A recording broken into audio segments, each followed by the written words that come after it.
Hey gang, this is Vicki Kelly with the Golden Rule Trades. I just wanted to talk to you about the setups for today. It was a cautionary tale, and let me show you why.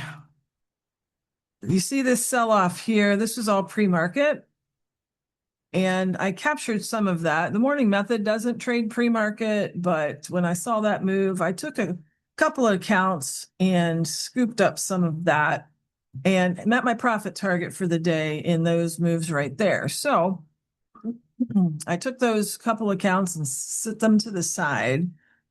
And guess which ones I made money on today? And guess which ones I didn't? Correct. The ones that I met my profit target, set those aside, and then tried to trade this mess through here. These ones did not, I was mixed. I had a little bit of profit, a little bit of loss on the accounts that I tried to trade today. So let's go over that. Maybe I hope you did better, but let's look at the good, the bad, and the ugly. So today was a difficult day to figure out exactly what to do. And this happens when you get a really big move like this.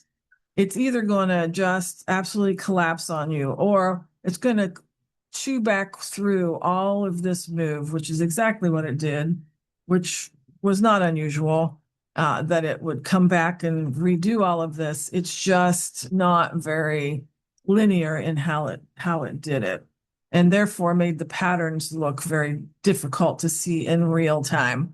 They worked, but there's working, and then there's able to figure out what's going on working. And we did a little bit of both. So there are a couple different places. This is where I ended up drawing my line just because of this spike down here. And I like to use those when they're obvious, like this one, a doji, but a spike down. That's where I drew my line. As you can see, this here, actually, I was originally working on a different line there, but this, I took my contracts off here, and was glad that I did, because it did end up making it, but not until pulling way back in order to do that. Again, today was just a day of, if you chose the correct conservative entry, you were good. If you chose the correct aggressive entry, you were good. But if you chose the wrong one in the wrong order, you got chopped up quite a bit. So we had this one here, did not make it all the way down. Again, if you drew your lines differently, you weren't even looking for one yet. It was, like I said, just a difficult kind of day to trade. And it all depended on, how you drew your lines. And when it gets that difficult to see, it's best just to either size down tremendously or just give it a rest and let it go. And giving it a rest would have been the best call for today. Now, this here,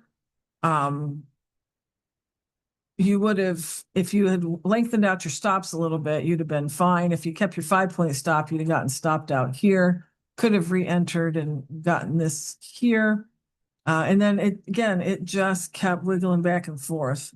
What I was looking for was this here. I loved how this looked, Again, we came up and hit it here.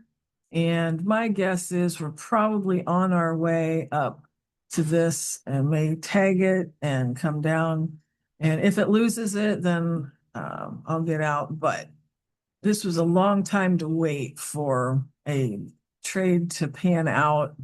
And I'm, again, not even sure that it'll continue. These were awfully big energy lines, but they fit very, very well. They kept telling us that it was an energy line all the way through here, all the way through here. So we'll see if it makes it up to there eventually.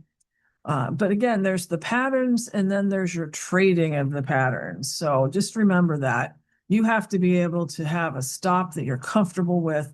You have to be able to have targets that don't butcher your trailing threshold if you're doing trader funding. So just make sure you size down, and especially when something just isn't in sync with the day, it's best just to step aside and keep what little profit you got and let tomorrow be a different day. So make sure that you stay safe out there, and good luck trading.